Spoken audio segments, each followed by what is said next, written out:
Good morning students, welcome to today's class. So last class we have studied about cyber ethics. What are the different e-commerce frauds, what is intellectual property rights, what is trademark, what is patent, everything I have explained you. So students, today I will explain you about copyright, software license and trademarks. So let's start chapter 6, that is cyber ethics. So while watching the video, you must keep your books and notebooks along with you. Chapter 6, Cyber Ethics. Open page number 111. So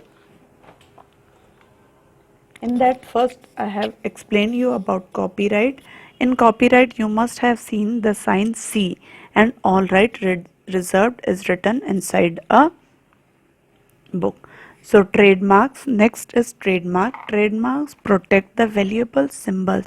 Suppose you must have seen the mark, specific mark on a product like in Maggi or Dabur Chyawanprash or toothpaste. You must have seen a specific symbol or marks that is known as trademark. The trademark protect the valuable symbols and phrases that distinguish business and increase the loyalty. So trademark generally referred to a brand or logo. Trademark means it is a logo or brand that work as a significant signs that identify certain goods or services produced or provided by a individual or company. So this type of products protection ensures that the owners of trademark have the exclusive right to use them to identify product or services or to authorize others to use them in return for payment. Suppose any other, suppose used I have launched one product, I cannot copy the trademark of any other product. I have to pay, I have to take permission from the owner, then only we can use their trademarks, or I have to pay a payment. So the period of production varies, but a trademark can be renewed and indefinitely upon a payment of the fees. So trademark may be one or a combination of words, letters and numerals. They may consist of drawings, symbols or three-dimensional signs such as shapes and packaging of goods. Next is patents. So patents protect the functionality of the software and the methods underlining much of e-commerce. So a patent is a license. What is a patent? Patent is a license to the owner. It is given by the government that gives the owner of the software exclusive right of their product or exclusive right to protect their design or for designated period of time. So patent is given by the government that gives the owner of the software exclusive right to process design for a designated period of time. So patent is an exclusive right granted for a product or process that provides a new way of doing something, that offers a new technical solution to a problem. It offers a new technical solution to a problem. Patents can protect a product for certain period of time, and patents owners have right to decide as to who may or may not use the patented product. Now trade secret.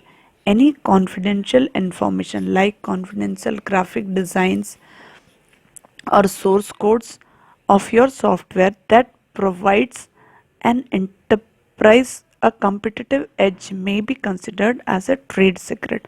Suppose any software graphic design, you have designed any software, so source code, you don't want to disclose the source code, so that is a trade secret. Trade secret encompasses manufacturing or industrial secret and commercial secrets. Unlike patents, trade secrets are protected with the regis- registration. That is, trade secrets are protected without any procedural formalities.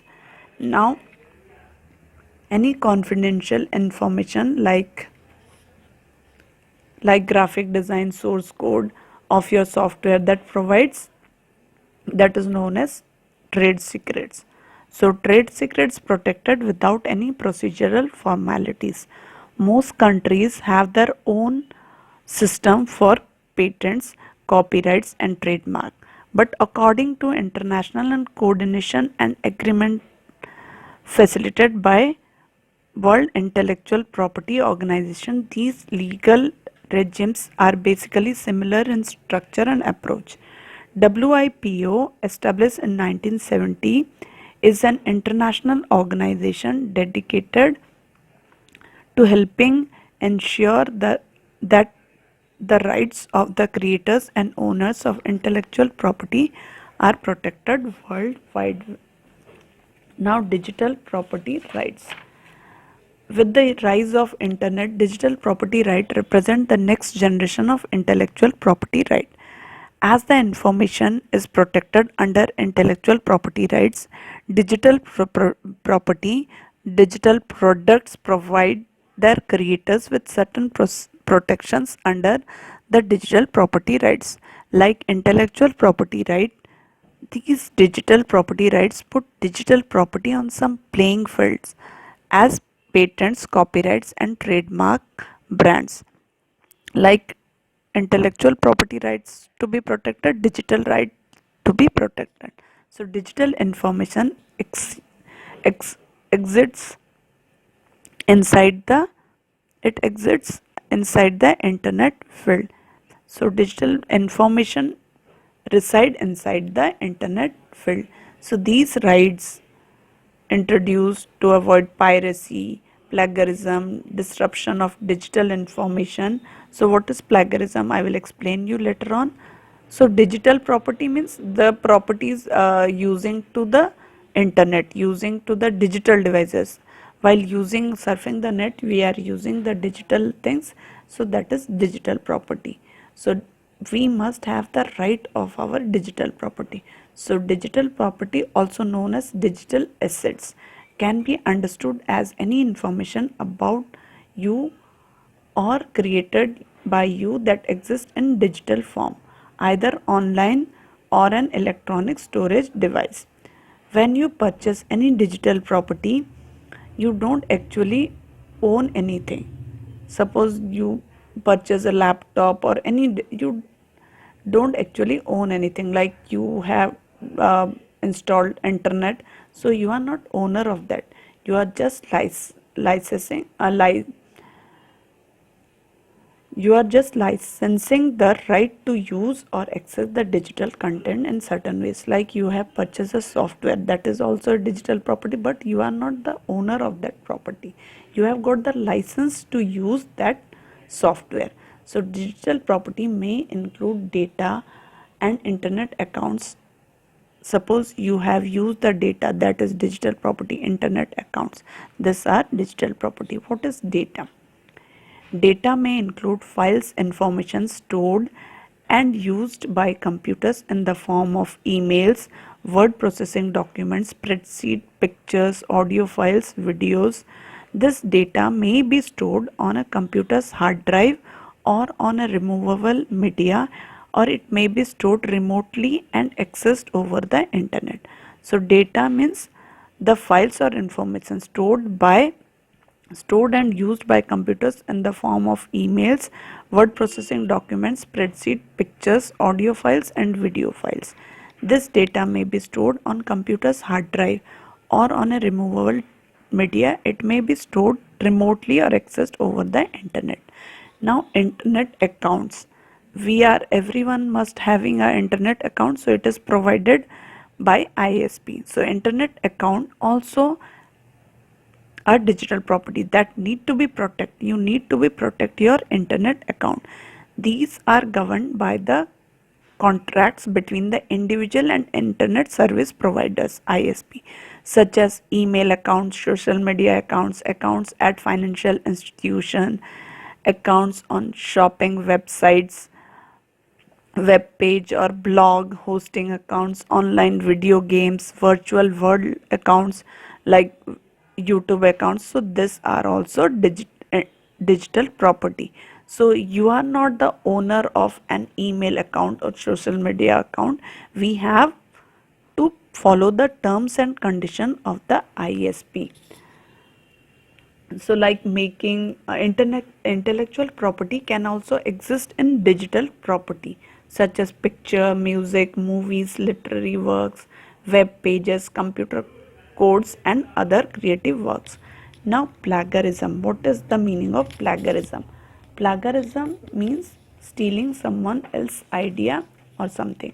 Plagiarism occurs when someone tries to pass off someone else's work, thoughts, and idea as their own. Suppose you are stealing someone without appropriate knowledge.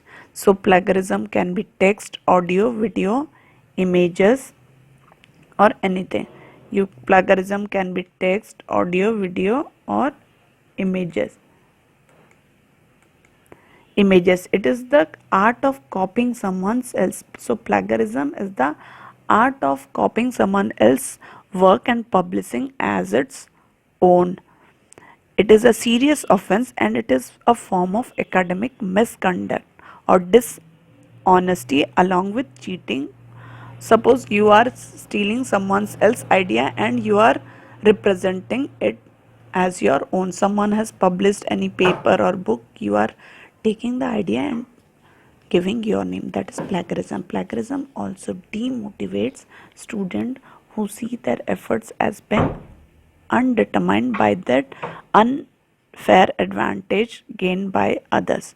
So there are different types of plagiarism. Direct plagiarism, taking another person's idea word to word without giving proper word to word you are copied in, that is direct. Next, self plagiarism, submitting your own previous work as a part of current assignment without permission.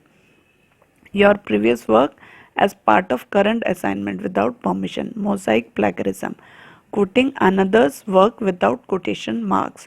This can also refer to replacing words in others' work with synonyms while maintaining the same overall structure and meaning.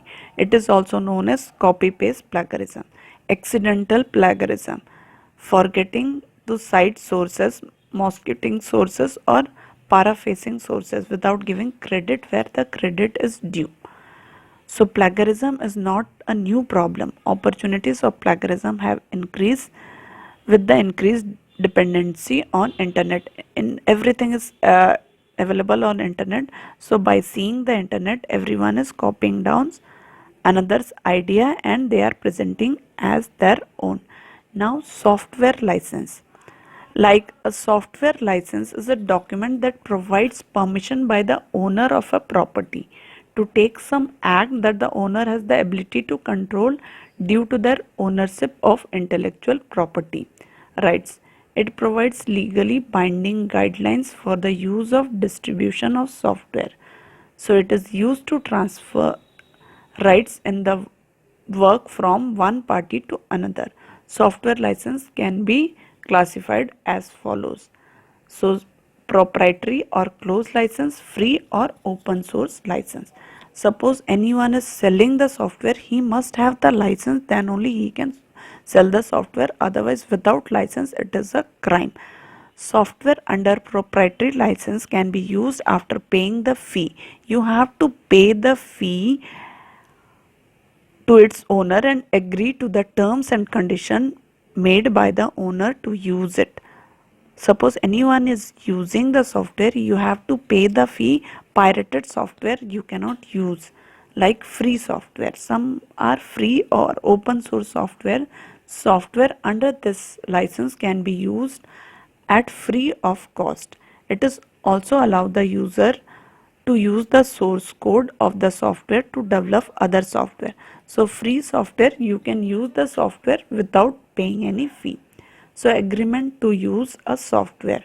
While installing a setup or software, you may have to agree the terms and of the software license agreement. Suppose you are installing any software, you have to agree all the terms and condition to use one or more copies of the software. But you cannot, suppose you have purchased one copy, you cannot distribute to your friends which may otherwise software's owner's intellectual property.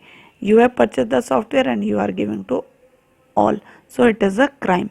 So it is an agreement between the company and the customer to use the software. It covers different information like digital information, parties involved in the terms agreement. So open source movement. OSS is a computer software that has source code available to the general public for use it with modification. Linux app, OpenOffice, MySQL. These are some example of open source software, as these softwares typically do not require license fee. These are called open source software because collaboration is open to all and source code is freely shared. Open source softwares movement support open source software license. The main objective behind open source software was to treat user as co-developers, to make several versions of the software, port it new operating system and processor architecture, share it with others, or market it, to make the product more understandable, modifiable and accessible, to release the software early. So open source software, source code available to the general public. You can modify and you can history of open source software. So in 1970, proprietary software did not allow user to redistribute it, modify it or access its source code. The development of open source software was reaction to the development of open source software was a reaction to the fact that changes or improvements could not be made to proprietary software.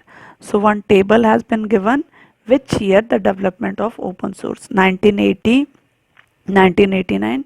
So go through the table. You have to draw this table in your book. There are thousands of proprietary software. Some open source software used these days. So a few example of proprietary software and open source software are this one. So proprietary software, Microsoft Windows, open source software, Linux, Ubuntu. So children, you have to draw this table and you have to draw this table in your book and you have to copy down. So terms used with open source software. So different terms used with open source software. Freeware, it is a software that is made available for use by the author at no cost for unlimited time. So the author may retain the copyright. This means that users are not allowed to anything with the software that is permitted by the author. Now free software, it is a software that can be used, modified, copied and redistributed without the restriction for no cost. For software shareware, it is both type of software and a way to redistribute the software. Author shareware gives user license to try out the software for a specific period of time, usually 30 days. So it is initially free but later it is chargeable. If you wish to continue using the software after this trial period, you have to register with the author by paying a small fee. Now last one is digital divide. So digital divide refers to the gap between those able to benefit from digital technology, those are not. This technology can include telephone, television, personal computer and internet. It can be said that it is the imbalance in physical access to technology and the resource and skills needed to effectively participate as digital citizen. The digital divides typically exist between those living in cities, rural areas and the educated or uneducated people. So that's all for today. See you in next class.